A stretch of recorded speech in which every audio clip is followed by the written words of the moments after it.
पहले ये तय किया जाता है कि किस आदमी को जेल भेजना है और फिर उसके खिलाफ एक मनगढ़ंत झूठा केस बनाया जाता है। पूरा का पूरा केस बिल्कुल झूठा है, तो जो मर्जी कर लो, सच सच होता है, झूठ झूठ होता है। 75 साल में इन पार्टियों ने मिलकर देश को बर्बाद कर दिया। हमें जेल से, फांसी के फंदे से डर नहीं लगता। कई बार जेल हुआ है हम लोग, जेल से हमें डर नहीं लगता। तुम लोग सावरकर की औलाद हो जिसने अंग्रेजों से माफी मांगी थी। हम लोग भगत सिंह की औलाद हैं, हम भगत सिंह को अपना आदर्श मानते हैं। अभी थोड़ी देर पहले मीडिया से मुझे पता चला कि इन लोगों ने मनीष सिसोदिया जी के खिलाफ कोई केस भेजा है सीबीआई को, और बहुत जल्दी कुछ दिनों के अंदर सीबीआई मनीष जी को गिरफ्तार करने वाली है। मैंने तो आपको 3-4 महीने पहले ही बता दिया था। इनके लोगों ने हमें बताया था कि मनीष जी को ये गिरफ्तार करने वाले हैं, जल्दी गिरफ्तार करने वाले हैं। 3-4 महीने पहले बताया था।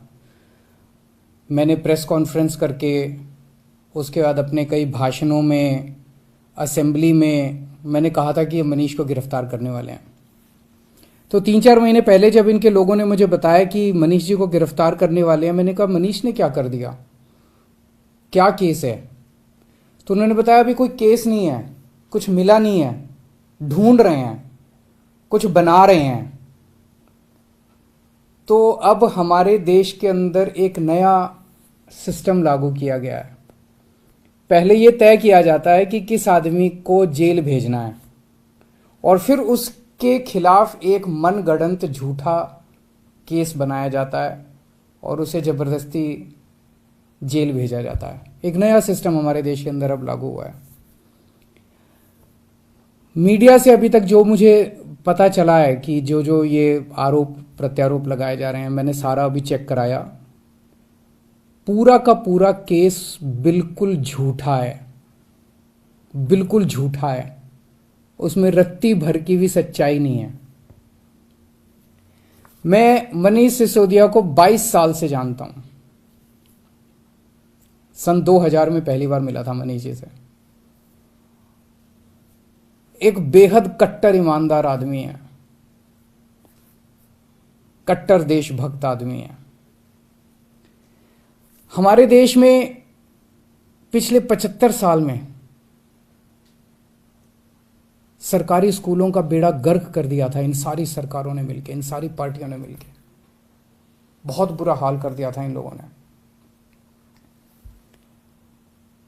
करोड़ों करोड़ों बच्चे, गरीबों के बच्चे जो इन सरकारी स्कूलों में पढ़ते थे, उनका भविष्य अंधकार में था। कोई उम्मीद नहीं थी। गरीब का बच्चा गरीब बनेगा, अमीर का बच्चा अमीर बनेगा। गरीब का बच्चा मजदूरी करेगा, रिक्शा चलाएगा। अमीरों के बच्चे अमीर बनेंगे। ये एक सिस्टम पूरे देश के अंदर लागू हो गया था। पहली बार आम आदमी पार्टी की जब सरकार बनी दिल्ली के अंदर, मनीष सिसोदिया जी एजुकेशन मिनिस्टर बने। दिल्ली के अंदर भी सरकारी स्कूलों का बहुत बुरा हाल था। दिल्ली के अंदर मनीष सिसोदिया ने रात दिन मेहनत करके दिल्ली के सरकारी स्कूलों को शानदार बनाया। ऐसा बनाया कि अब अमीर लोग भी अपने बच्चों को सरकारी स्कूल में भर्ती करा रहे हैं। अमीरों के और गरीबों के बच्चों को एक जैसी शिक्षा मिल रही है। दिल्ली के सरकारी स्कूलों के अंदर एक ही डेस्क पे एक जज का, एक अफसर का और एक रिक्शे वाला का बच्चा बैठ के एक ही डेस्क पे बैठ के पढ़ते हैं।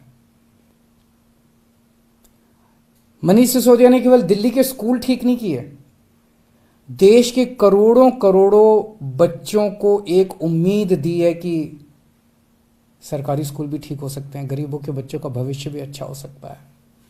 सुबह 6 बजे मनीष सिसोदिया अपने घर से निकल जाते हैं और अलग अलग स्कूलों के अंदर दौरा करते हैं, सरकारी स्कूलों के अंदर दौरा करते हैं। मैं पूछना चाहता हूं, कौन भ्रष्टाचारी ऐसा है इस दुनिया के अंदर जो सवेरे 6 बजे उठ के स्कूलों के दौरे पे निकल जाता है, बच्चों का भविष्य बनाना चाहता है? कौन भ्रष्टाचारी ऐसा है? तो जेल से हमें डर नहीं लगता। हमें इनको थोड़ा सा ये लोग समझ लें कि इनको लगता होगा जेल से हमें डर नहीं लगता। तुम लोग सावरकर की औलाद हो जिसने अंग्रेजों से माफ़ी मांगी थी। हम लोग भगत सिंह की औलाद हैं, हम भगत सिंह को अपना आदर्श मानते हैं, जिसने अंग्रेजों के सामने झुकने से मना कर दिया और फांसी पर लटक गया। हमें जेल से, फांसी के फंदे से डरने लगा। कई बार जेल हुआ है हम लोग। एक ये सोचने की बात है कि हाथ धो के हमारे पीछे क्यों पड़े हैं, आम आदमी पार्टी के पीछे क्यों पड़े। इतने हमारे एमएलए को ये जेल भेज चुके, सारे छूट छूट के आ गए। और कोर्ट ने जब छोड़ा तो ऐसे गंदे गंदे ऑर्डर पास किए इन लोगों के खिलाफ कि क्या झूठे सच्चे केस बना रहे हो। सत्येंद्र जैन को इन्होंने गिरफ्तार कर लिया झूठे केस में पिछले महीने। अब मनीष सिसोदिया जी को गिरफ्तार करने जा रहे हैं ये लोग। तो आखिर ये आम आदमी पार्टी के पीछे क्यों पड़े हैं, हम ही लोगों के पीछे क्यों पड़े हैं। 3 कारण हैं। पहला कारण, आम आदमी पार्टी वाले कट्टर ईमानदार हैं। वो पूरे देश को भरोसा हो गया आम आदमी पार्टी वाले कट्टर ईमानदार हैं। सारा देश कहता है यार कुछ भी हो, ये लड़के हैं तो ईमानदार।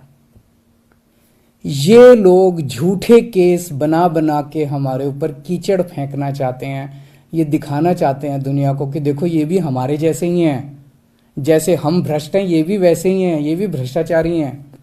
पर दुनिया इनके यकीन नहीं कर रही। दुनिया खुद ही कह रही है कि झूठे केस लगा रहे हैं।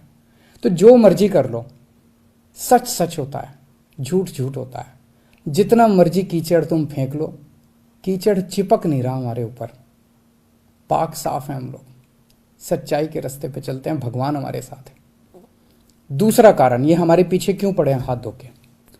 जब से पंजाब में आम आदमी पार्टी जीती है, पूरे देश के अंदर आम आदमी पार्टी की आंधी आ रही है। पूरे देश के अंदर आम आदमी पार्टी की चर्चा हो रही है। पूरे देश में आम आदमी पार्टी फैल रही है। ये उसे रोकना चाहते हैं। ये नहीं चाहते कि आम आदमी पार्टी पूरे देश के अंदर इनकी टक्कर में खड़ी हो। पर मैं इन्हें कहना चाहता हूँ, तुम जो मर्जी कर लो, आम आदमी पार्टी को पूरे देश में फैलने से कोई नहीं रोक सकता। आम आदमी पार्टी पूरे देश के लोगों की उम्मीद बन चुकी है। देश के अंदर हर आदमी चाहता है मेरे बच्चे को अच्छी शिक्षा मिले। देश के अंदर हर आदमी चाहता है मेरे परिवार को अच्छा इलाज मिले। देश के अंदर हर आदमी चाहता है हमें 24 घंटे बिजली मिले, अच्छी सड़कें मिले, अच्छा पानी मिले, अच्छी बिजली मिले, फ्री बिजली मिले।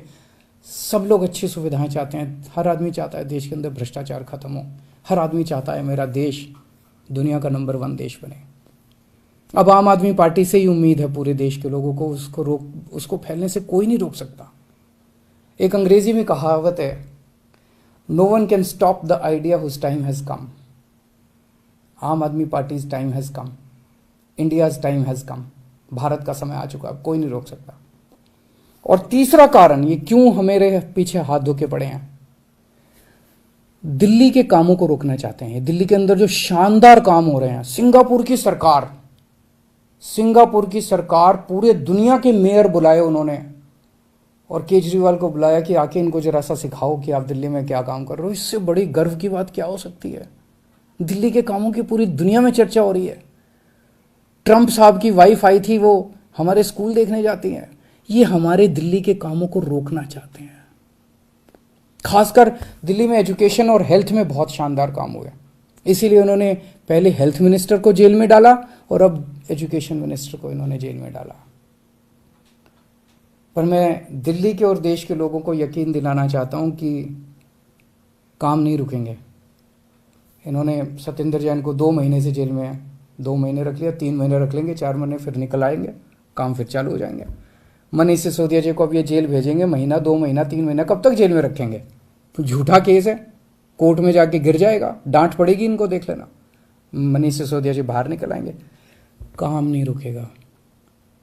75 साल में इन पार्टियों ने मिलकर देश को बर्बाद कर दिया। 75 साल में कितने देश हमसे आगे निकल गए।